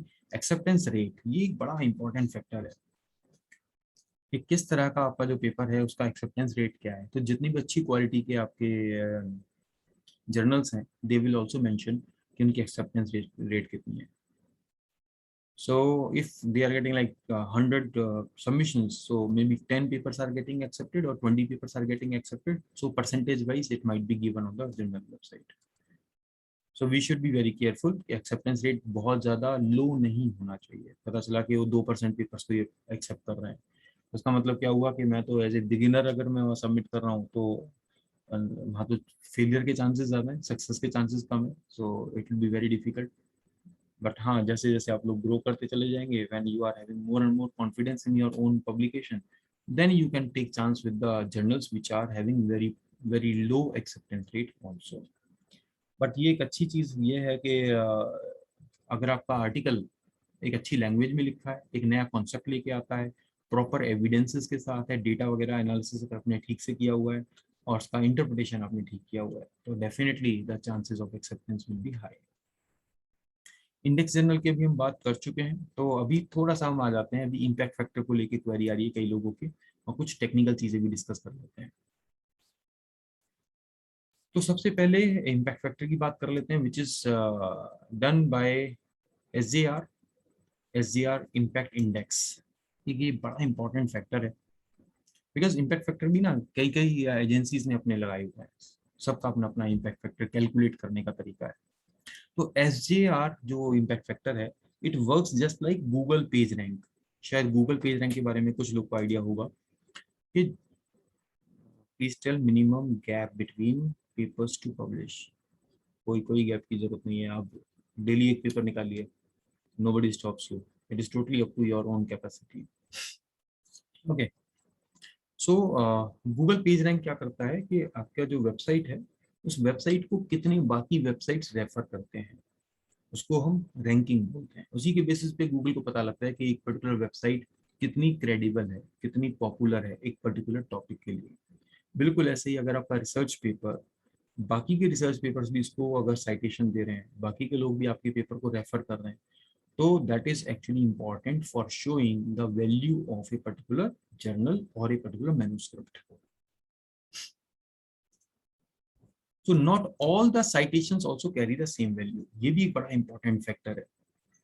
SJR के केस में ये देखता है कि आपके जर्नल में, एक पर्टिकुलर जर्नल के पेपर्स को बाकी के कौन से वाले जर्नल साइटेशन ज्यादा दे रहे हैं। अगर पुअर क्वालिटी के जर्नल्स आपके जर्नल को साइटेशन देते हैं तो उसकी वैल्यू कम है। अगर खुद एक अच्छा जर्नल, जो अच्छी क्वालिटी का जर्नल है, अच्छे इम्पैक्ट फैक्टर वाला जर्नल है, वो आपको साइटेशन दे रहा है, तो उसकी वैल्यू ज्यादा है। तो SJR में क्या करता है, ये रिलेटिव ग्रेडिंग करता है। मान लीजिए कि एक इम्पैक्ट फैक्टर जिसका खुद का जर्नल का 6 है, और वो वाले जर्नल के आर्टिकल्स आपके जर्नल के आर्टिकल्स को साइटेशन दे रहे हैं, तो उनकी वैल्यू ज्यादा होगी। लोअर वैल्यू वाले जो होंगे उनकी साइटेशन की वैल्यू कम होगी। साइटेशन यहाँ जो कैलकुलेट किया जाता है, यहाँ साइटेशन जो है वो 3 साल का कैलकुलेट करते हैं। एक JCR के नाम से आता है, जर्नल साइटेशन रैंकिंग। JCR, वहाँ पे 2 साल की रैंकिंग होती है, 2 साल का ही साइटेशन काउंट किया जाता है। यहाँ पे जो साइटेशन है SJR के केस में, ये 3 ईयर्स का होता है। और ये होता कैसे है, हम ये चेक करेंगे कि उन 3 सालों के अंदर, उन 3 साल के अंदर कितने आर्टिकल्स पब्लिश किए गए और कितने साइटेशंस मिले। तो number of citations received divided by the number of papers published, that is the simplest formula calculated used for impact index. तो इम्पैक्ट फैक्टर कैलकुलेट करने का बिल्कुल आसान तरीका यही है। और देखिए जो यहाँ पे सेकंड लास्ट पैरा में दिया था, citation period is 3 years for SJR, 1 year longer than JCR, and it can be calculated on a yearly basis, right? और स्कोपस में जो कैलकुलेशन है वो 1996 से भी चलती है, तो वी कैन आइडेंटिफाई दैट। तो ये हमारे पास जेसीआर का फॉर्मूला जो भी हम बात कर रहे थे, तो यहाँ पे 2 साल का ही चेक करते हैं, और एसजीआर के केस में 3 इयर्स का होता है। तो जेसीआर में क्या कह रहे हैं, simple formula, total number of citations received in the previous 2 years divided by total number of articles published in those previous 2 years। ये बिल्कुल सिंपल सा फॉर्मूला है इम्पैक्ट फैक्टर कैलकुलेट करने का। ये वेब ऑफ साइंस की वेबसाइट देख लेते हैं। वेब ऑफ साइंस में बताया हुआ इम्पैक्ट फैक्टर कैसे कैलकुलेट हो रहा है। यहाँ बता रहा है ए मतलब क्या है, citations in 1992 to the articles published in 1992 1991। 1990 से 91 के बीच में जो आर्टिकल्स पब्लिश हुए उसको 1992 में कितने साइटेशंस मिले। बी क्या है, सेल्फ साइटेशन, मतलब उसी जर्नल के जो बाकी पेपर्स आए उन्होंने उसी जर्नल को कितनी बार साइटेशन दिया, उसको बी बोल देते हैं। तो नेट कैसे कैलकुलेट कर रहा है, सेल्फ साइटेशन को माइनस कर देता है। तो सी क्या है, सी इज ए माइनस बी, मतलब 1990 1991 के बीच में जो आर्टिकल पब्लिश हुए उनको 1992 में जाके कितने साइटेशंस मिले minus self citations divided by total number of articles that was published in 1991। ये कैलकुलेशन आएगी E equal to revise impact factor C divided by D। C क्या है, A minus B, A minus B मतलब self citation हटा के total citation कितने हुए divided by total articles कितने पब्लिश किए थे। तो अब आप ये मान लीजिए 1990 से लेकर 91 तक हमने हमारे जर्नल को 100 साइटेशन मिले, जिनमें से 100 में से 10 साइटेशन हमारे खुद के जर्नल के ही थे, तो 10 को हटा देंगे तो बचे 90।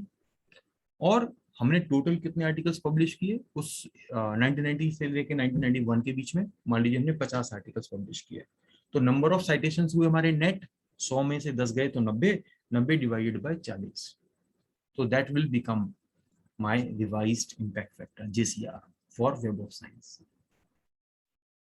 आई hope it is clear to all impact factor calculate करने का तरीका।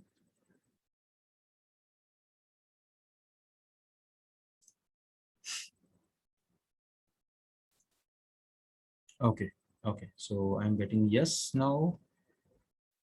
Fine.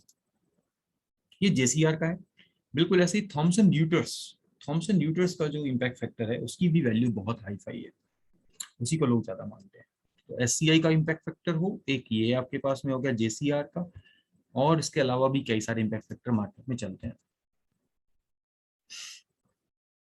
अच्छा, एक ये बड़ा रेड कलर से मैंने यहाँ पे टेक्स्ट लिखा है, journals with high impact factor also tend to have higher rejection rate. क्यों? जिस जर्नल का खुद का इम्पैक्ट फैक्टर हाई है, मान लीजिए उसके हर आर्टिकल को 5-5 साइटेशन ऑन एन एवरेज मिल जा रहे हैं, तो वो कह रहा है कि भाई अगर मैं पुअर क्वालिटी का पब्लिकेशन अगर ले लेता हूँ, पुअर क्वालिटी का मैन्युस्क्रिप्ट ऐड कर लूंगा, तो उसकी तो साइटेशन आएंगे नहीं, उसकी वजह से मेरी ओवरऑल जो परफॉर्मेंस है जर्नल की वो डाउन चली जाएगी, तो मेरे जर्नल का इम्पैक्ट फैक्टर डाउन चला जाएगा because of the poor quality publication.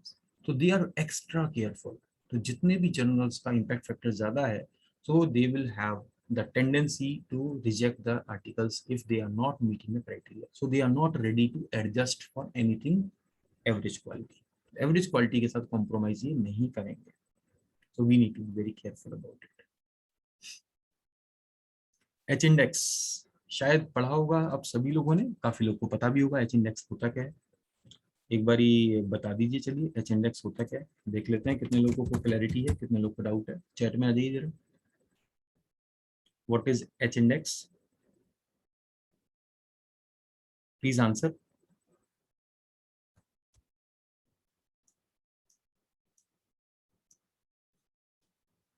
H index,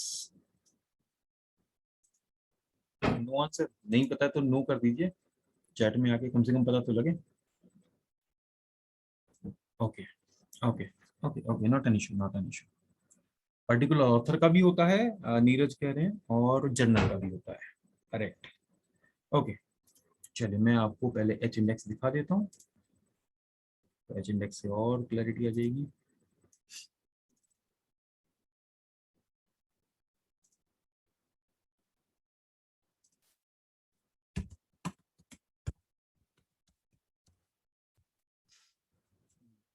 ये हमारे पास में है।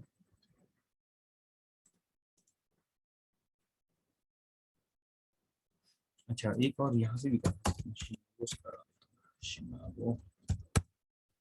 शिमागो की वेबसाइट हमने 2 दिन पहले भी जब हम वर्कशॉप कर रहे थे तो हम बात कर रहे थे इसका। अच्छा, एक ही हमने अभी जर्नल की साइट ओपन की थी ना, एबीडीसी वाली, तो दैट इज आल्सो ओपन। तो पहले एक बारी मैं वो आपको एबीडीसी वाली लिस्ट दिखा देता हूँ, फिर हम चलते हैं अपना एच फैक्टर की तरफ, एच इंडेक्स की तरफ। ये देख लीजिए, ये हमने निकाला था मैनेजमेंट के जितने भी आर्टिकल, जितने भी जर्नल्स हैं मैनेजमेंट एरिया के, एबीडीसी लिस्टेड।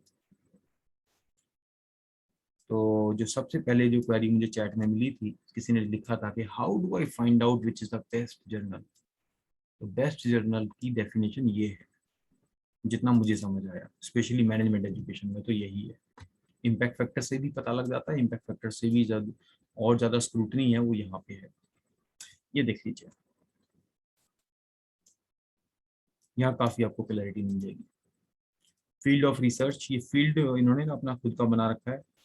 तो अलग अलग जो डोमेन दिए हुए हैं, जैसे 1503 मैनेजमेंट का है शायद, और 1402 जो है इकोनॉमिक्स का है।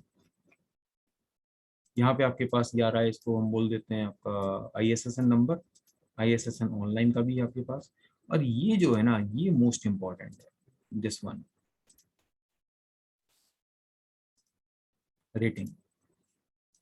तब आपको अगर बाई चांस पता लगाना है कि मैनेजमेंट एजुकेशन से रिलेटेड मैं बात कर रहा हूँ, Ctrl+F, मार्केटिंग में कौन कौन से जर्नल्स अच्छे हैं, तो सिंपल यहाँ फिल्टर लगा के भी कर सकते हैं हम लोग। एक सिंपल फिल्टर यहाँ लगा लेते हैं, लिस्ट हमने डाउनलोड कर ही ली, और यहाँ पे जाके मार्केटिंग सर्च कर लेते हैं। ये देख लीजिए, ये मार्केटिंग के सारे जर्नल्स आ गए लिस्ट बन के, जो एबीडीसी की लिस्ट में है। अब इसमें एक काम और कर सकते हैं हम लोग, यहाँ पे जाके एक फिल्टर और लगा देते हैं। अगर मैं फ्रेशर हूँ, मुझे लग रहा है कि ज़्यादा मुझे ए और बी कैटेगरी में नहीं जाएगा, तो सी कैटेगरी के जर्नल्स आ गए हमारे पास। These are the journals which are into C category. And dear friends, सबसे अच्छी बात यह है कि यहाँ कोई भी जर्नल एवरेज क्वालिटी का नहीं है, ये सब अच्छे जर्नल्स हैं। और यहाँ पे अगर एबीडीसी लिस्ट में है, तो उस जर्नल में तो आप आंख बंद करके भेज सकते हैं, प्रीडेटरी होने के चांसेस है ही नहीं, और यहाँ से चोरी होने के चांसेस भी ऑलमोस्ट निल है। ठीक है, तो ये अब आपको पता लग गया कि ये आपका मार्केटिंग रिव्यू है, वेस्टबर्न पब्लिशर का है, ये पैलग्रेव का है, ये सेज पब्लिकेशन है ना, और एमराल्ड क्या है जर्नल। तो these are the journals which are good for your publication in marketing. या फिर मैंने अगर कहा कि मार्केटिंग का नहीं चाहिए, तो क्लियर फिल्टर कर देते हैं यहाँ से। और फिर मैंने कहा इकोनॉमिक्स का बता दीजिए, तो जिसके जर्नल के नेम में इकोनॉमिक्स आ रहा होगा तो वो पता लग जाएगा। सी कैटेगरी में काफ़ी सारे जर्नल्स आ गए, और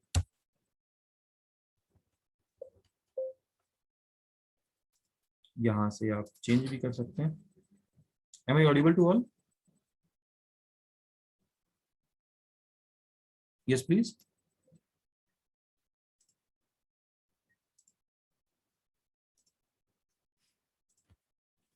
तो ये शीट आपको क्लियर हो गई होगी शायद।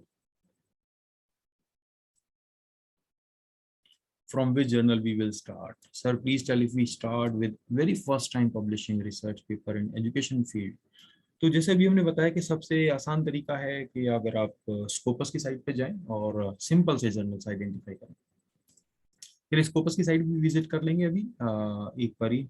चलिए स्कोपस, शिमागो की साइट में बता देता हूँ। ये हमारे पास SCIMAGO shimago.jr.com, ये स्कोपस की ही समझिए वेबसाइट।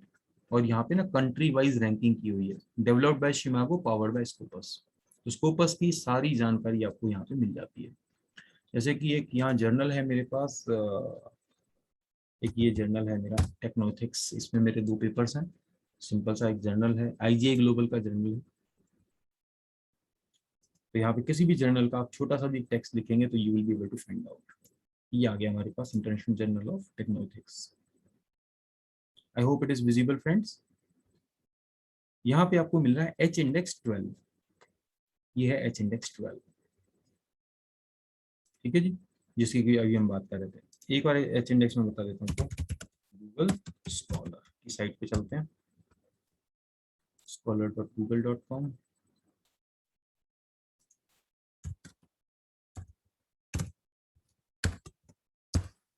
किसी भी ऑथर का नाम आपने सर्च कर लेना है।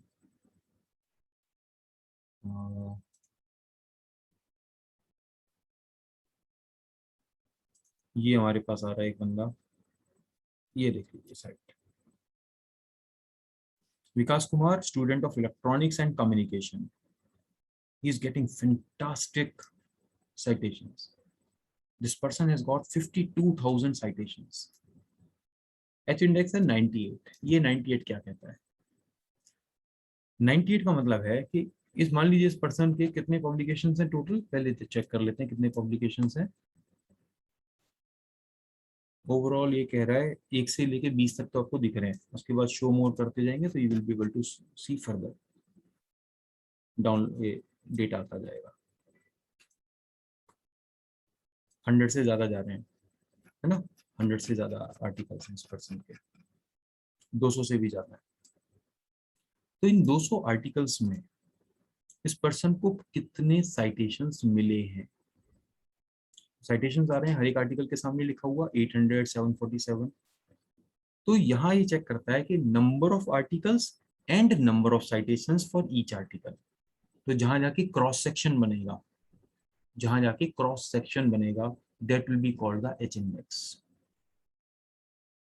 मान लीजिए इसके 500 आर्टिकल्स हैं, 500 आर्टिकल्स के सब के साइटेशंस कितने कितने हैं वो सब लिस्ट बनी हुई है।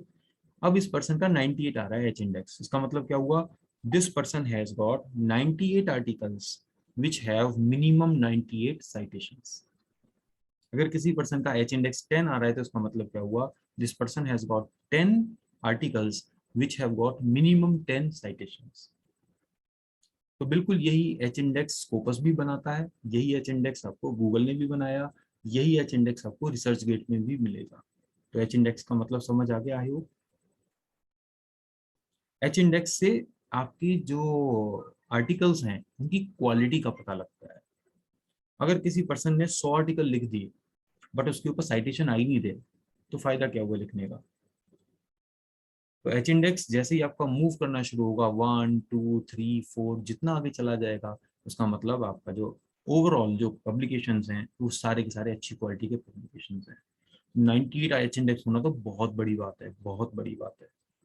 सो आई congratulate this author Vikas Kumar, who shows that this person is student of electronics and communication. I am not sure how this person has come to this particular category. बड़ी मेहनत की होगी तब जाके 98 तक पहुंचा है। Okay sir, what we do if the publisher not responding, neither accept or not reject?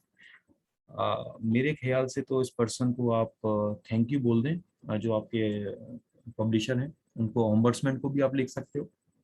जो पब्लिशर है, पब्लिशर की साइट पे जाके आपको पता लग जाएगा कि आपको कहाँ पे कंप्लेंट करनी है, और वहां से आप विड्रॉ कर लीजिए अपना paper and you should resubmit to the other journal.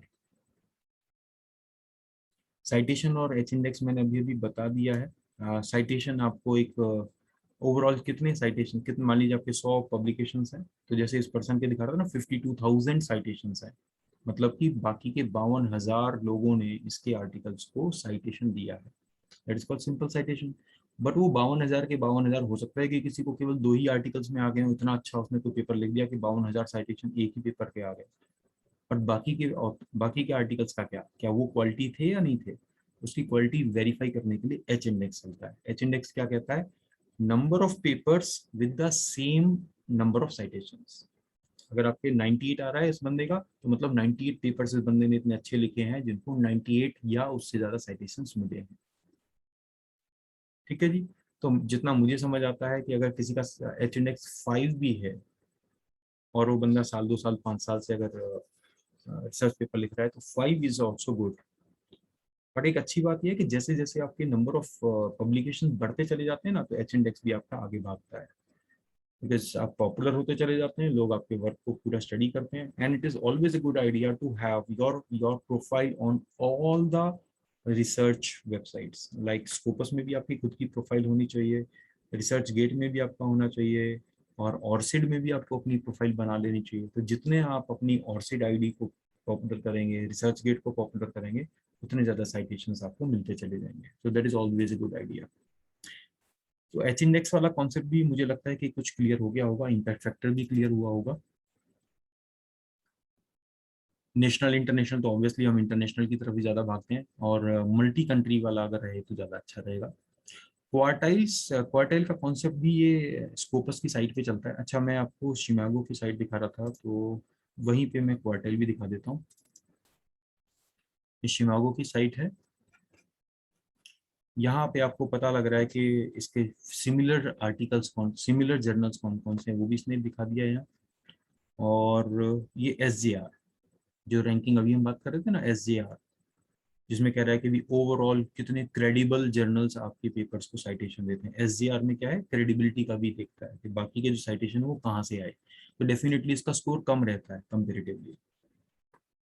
ये साइटेशंस पर डॉक्यूमेंट, ये आ गया साइटेशन पर डॉक्यूमेंट जर्नल के लिए।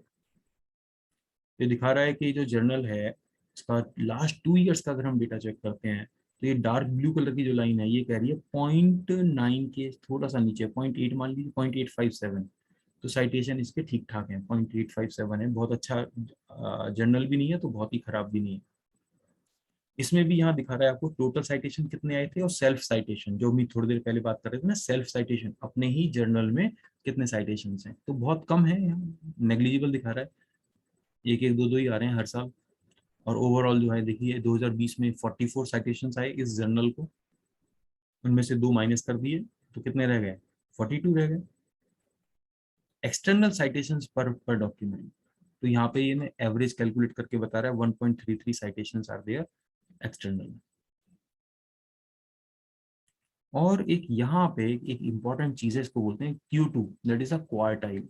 इस पर्टिकुलर डोमेन में ये जो जर्नल है, टेक जर्नल ऑफ टेक्नोएथिक्स नाम था इसका, ये वाला, ये जो जर्नल ऑफ टेक्नोएथिक्स है, तो इंजीनियरिंग डोमेन में बाकी के जितने भी जर्नल्स हैं स्कोपस के, तो उनमें ये कहाँ ठहरता है बाकी के जर्नल्स के कंपैरिजन में।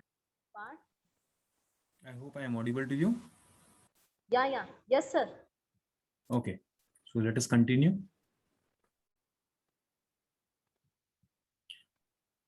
तो ये SJR की साइट से आपको क्वार्टाइल के बारे में भी थोड़ा सा आइडिया लग जाएगा कि आपका जो जर्नल है वो Q1, Q2, Q3, Q4 में जाता है।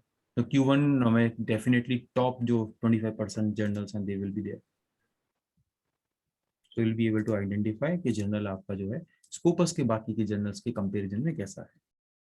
तो definitely we should try for Q1 category. तो SJR की साइट पे जाकर आपको पता लग जाता है।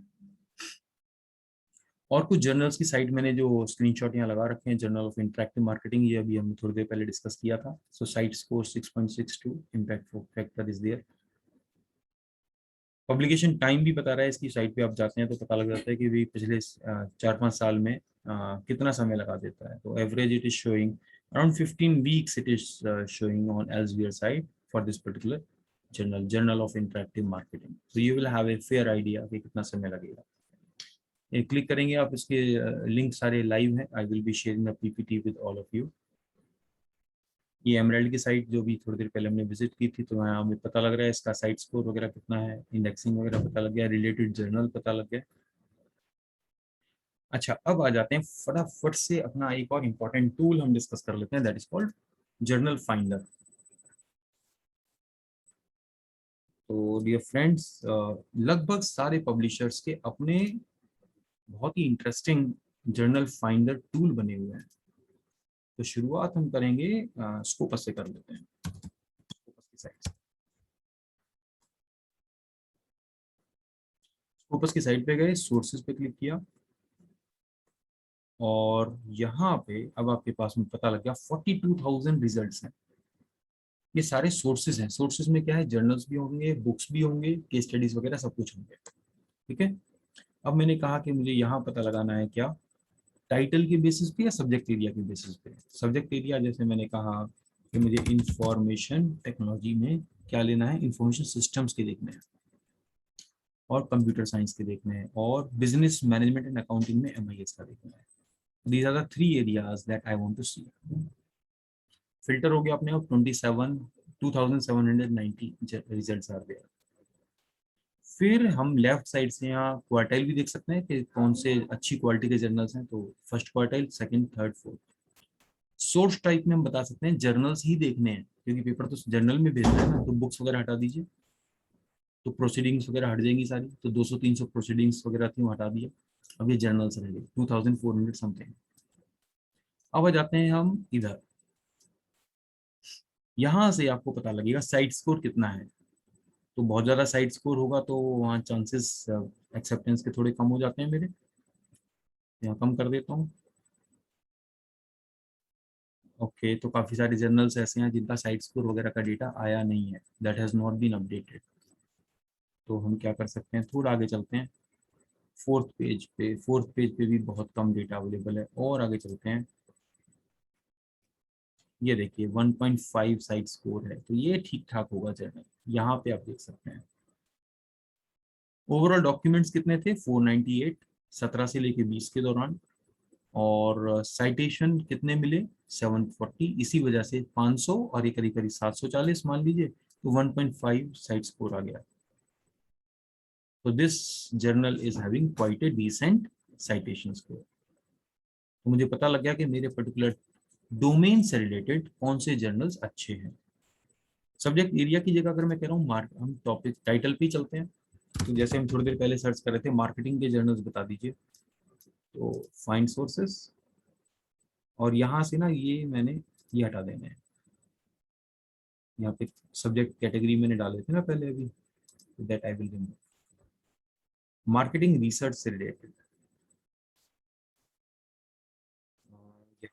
मार्केटिंग, ये मार्केटिंग के सारे जर्नल्स लिख के आ गए। इनमें से मैंने कहा जर्नल ऑफ इंटरनेशनल मार्केटिंग के बारे में बताइए, ये आ गया journal of international marketing. 8.1 site score है, हाईएस्ट परसेंटाइल 98 जा रहा है, 93%, so it is quite a high value journal. Total site papers इसमें पब्लिश किए 4 साल में 75, और साइटेशन मिल गए 611, सो ये तो बड़ा हाई फाई जर्नल होगा। क्लिक कर लेते हैं एक बारी, and we'll be able to see the further details of this particular journal.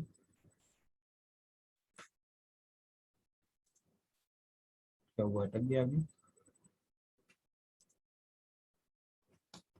Okay, तो ये तो हमारे पास में डिटेल चलिए मिल ही जाएगी। क्या हुआ, रिपीट योर लास्ट एक्शन, कुछ प्रॉब्लम आ गई इसकी साइट में। ये आ गया जर्नल ऑफ इंटरनेशनल मार्केटिंग। तो यहाँ पे आपको फर्दर कुछ स्टैटिस्टिक्स मिल रहे हैं, यहाँ पे ISSN नंबर भी मिल गया, सब्जेक्ट एरिया भी पता लग गया, और साइट स्कोर पता लग गया 8.1, इधर भी बता रहा था साइट स्कोर, SGR भी बता रहा है आपको, SNIP भी बता रहा है। तो ये सब आपको स्टैटिस्टिक्स इस जर्नल के बारे में मिल गए, और यहीं से आप इसकी साइट में भी जा सकते हैं, सोर्स होम पेज क्लिक कर दीजिए and you will be taken to the journal website.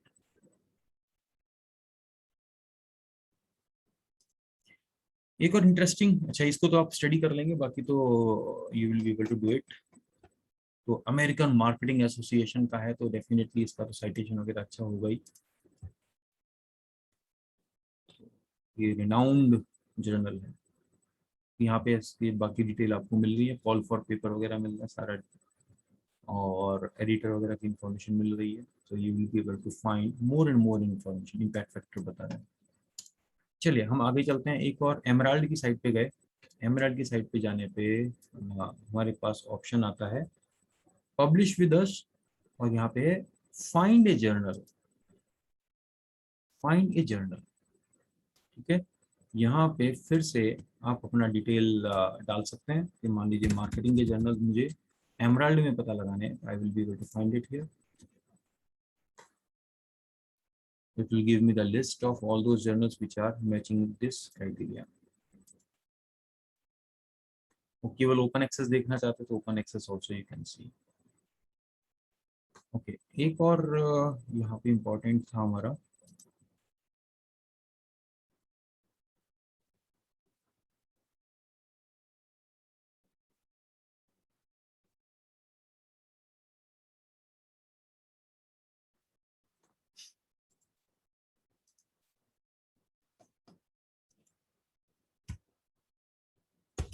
Journal finder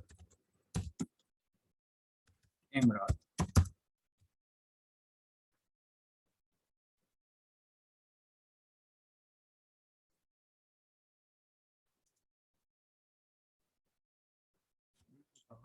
पहले आता था जर्नल फाइंडर का टूल भी था।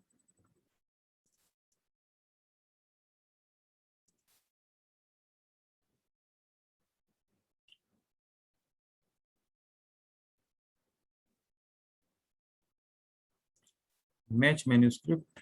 अच्छा, मैच मैन्यूस्क्रिप्ट के लिए अब ये पेड अकाउंट मांगने लग गया है।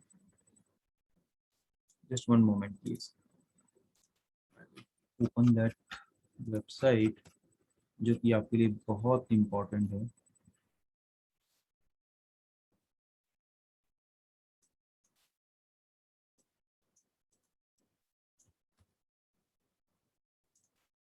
Just wait for a moment.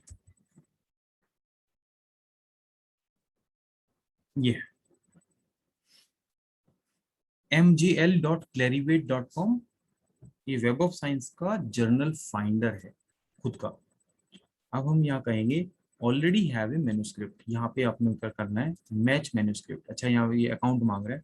Account अगर आप दे देंगे यहाँ, अकाउंट मुझे इसका याद नहीं है अपना, I hope will be able to log in. No, it is not permitting me, I've forgotten my password here.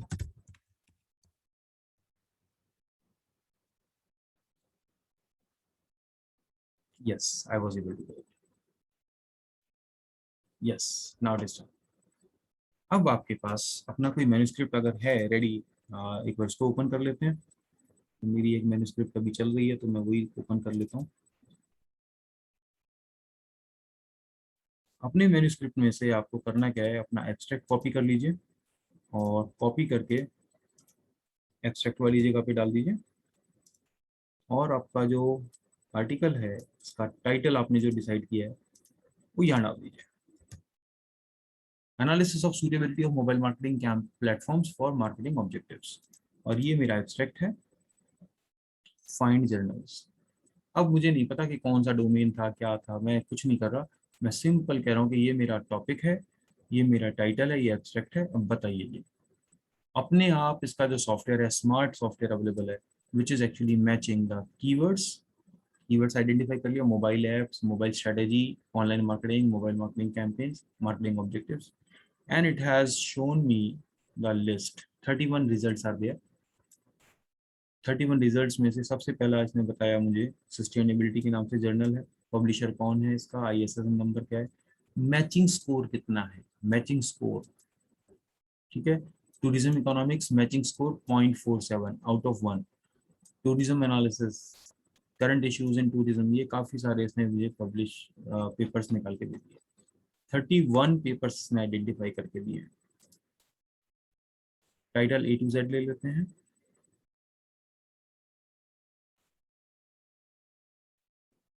There might be certain issue, मैंने कहा मोबाइल मार्केटिंग, मोबाइल ऐप से रिलेटेड दे दीजिए मुझे आप। ये बता रहे हैं आपका एक ये जर्नल है रोमानिया का, ये जर्नल है अप्लाइड इकोनॉमिक्स का, which is actually having some connectivity with this particular topic. So friends, you will be able to identify better journals for your research. तो एक तो हमने ये वेब ऑफ साइंस का आपको दिखा दिया। इसके अलावा भी हमारे पास में कुछ और प्लेटफॉर्म्स हैं।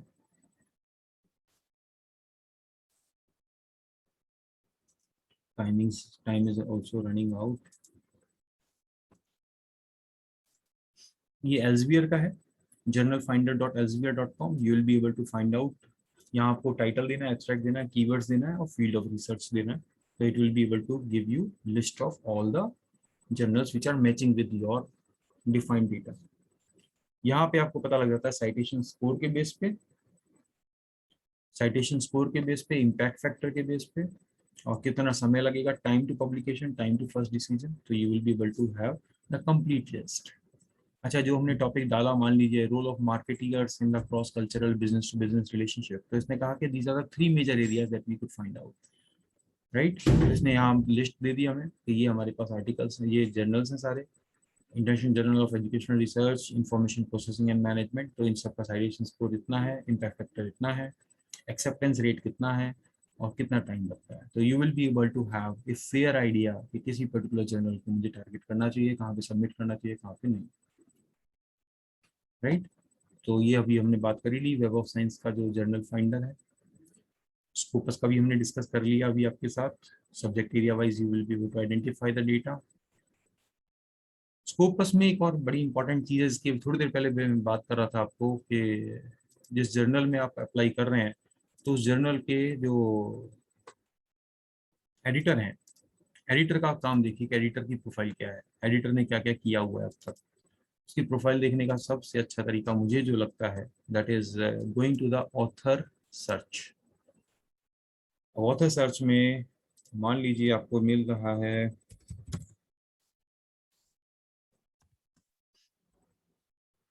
आपको नाम पता लग गया पर्सन का, और अगर यूनिवर्सिटी का नाम पता है तो बहुत अच्छा, एफिलिएशन डाल दीजिए, you will be able to find more details.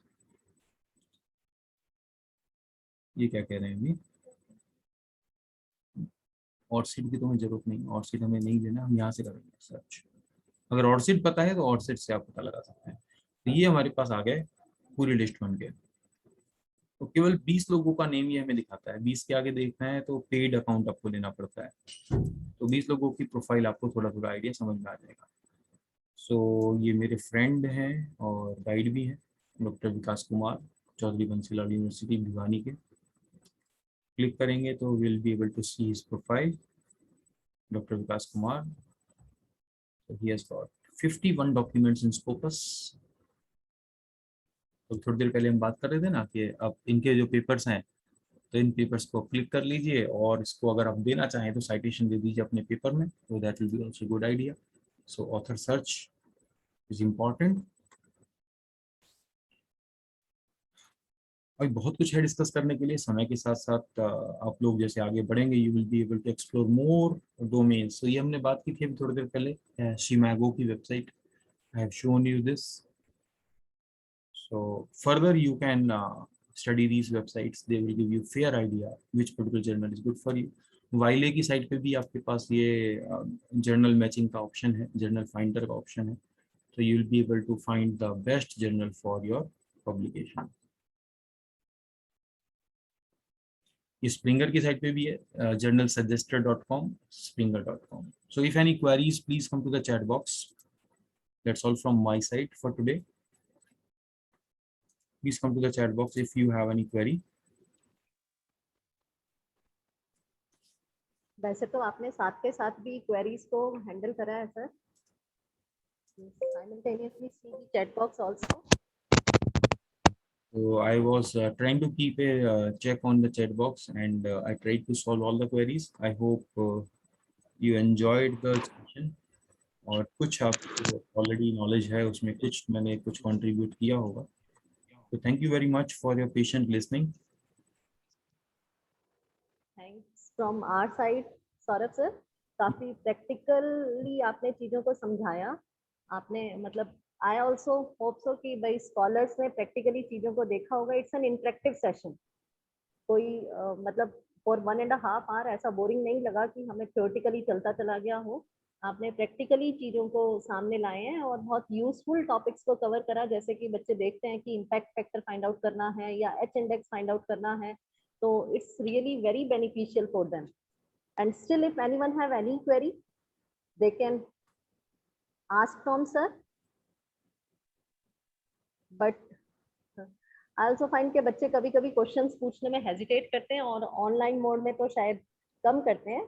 Yes, but आपने देखा होगा कि जितने भी बच्चों ने जो भी क्वेरीज लिखी, मैं भी देख रही थी चैट में, जो बच्चे चैट करके पूछ रहे थे, तो सर ने साइमल्टेनियसली सारी चैट्स का रिप्लाई करने की कोशिश करी है। बट स्टिल स्कॉलर्स, अगर किसी को कोई भी प्रॉब्लम है तो please don't hesitate, sir can एक शेयर मैम योर। यहाँ क्वेरी आ रही है, क्वार्टाइल को लेके पूछ रहे हैं कुछ लोग। सो क्वार्टाइल का मीनिंग है, स्कोपस में suppose there are 100 journals in a particular domain. मान लीजिए इंजीनियरिंग से रिलेटेड 100 जर्नल्स हैं, तो 100 जर्नल्स में से 4 कैटेगरीज डिफाइन कर दी हैं। टॉप के 25 Q1, next Q2, then Q3, and then Q4. That is called quartile. The Scopus indexed journals in a particular domain are actually categorized into quartiles. Anything else that I can help you with? Please confirm which site it was for checking journal. You explained at last. I think we are talking about Clarivate. Clarivate Analytics की site पे आप जा सकते हैं और सारे links मेरी PPT में एम्बेड किए हुए हैं. I will be happy to share with you all. maybe ma'am, do we have 1 minute more? Yes, sir, definitely. You can take.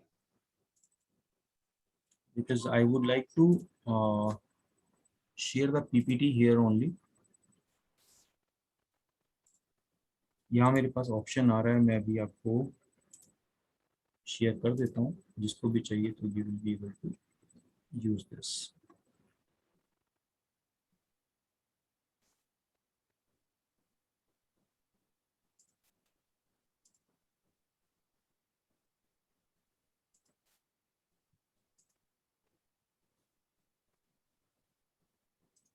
Please come to the chat, all of you. Please come to the chat. There is a file that I have shared. You may download this, journalfinder.pptx.